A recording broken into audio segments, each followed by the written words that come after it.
Paul Stanley discusses on how Kiss handles tribute bands.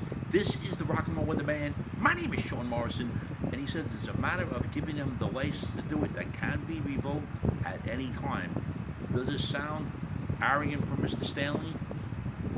In a way, he was a featured guest on the latest episode of Howie Mandel Does Stuff, which is a podcast co-hosted by the comedian and his daughter, Jacqueline Schultz, and he's referring to facts that countless Kiss tribute bands profit from the goodwill of the legendary Rock Act.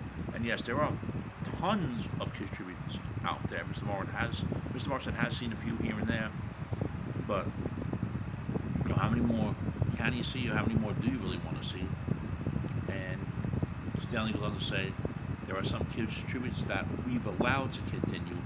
It's a matter of giving them the license to do it that can be revoked at any time because the makeups or the personages are trademarked and nobody can use them for any purpose.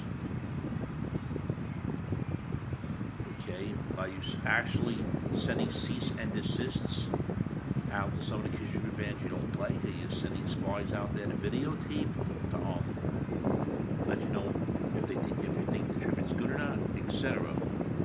Asked by Mr. Mandel if the Kiss camp has ever had to revoke the license from any tribute band that perhaps crossed the line in the way that presented the Kiss tribute show, Paul said if it becomes big business that goes beyond a tribute, then he goes on to say, yes, it's okay to make some money, but your heart has to be in the right place. And 2016, Paul Stanley touched upon Kiss tribute bands while discussing the possibility of Kiss continuing all new members once he and Kiss co-founder Gene Simmons had stopped touring. So far, we haven't seen any of that, and Paul did say that he thinks that all the Kiss tribute bands are great, but none of them have a good pull. Friends, if you're not subscribed to the show, Morrison, YouTube channel, please do so. Everyone else out there subscribe. Thank you very much for the continued love, honor, and support. It is greatly appreciated. There's Kiss cover bands that cover the makeup era.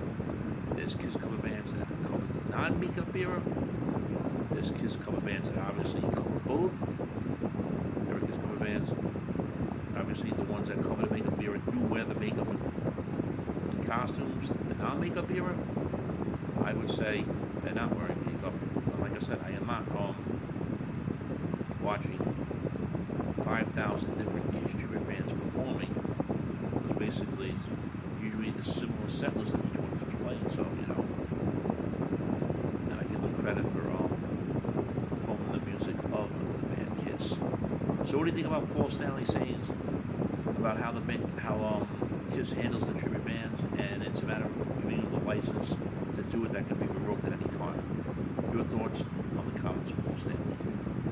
Shame, shame, shame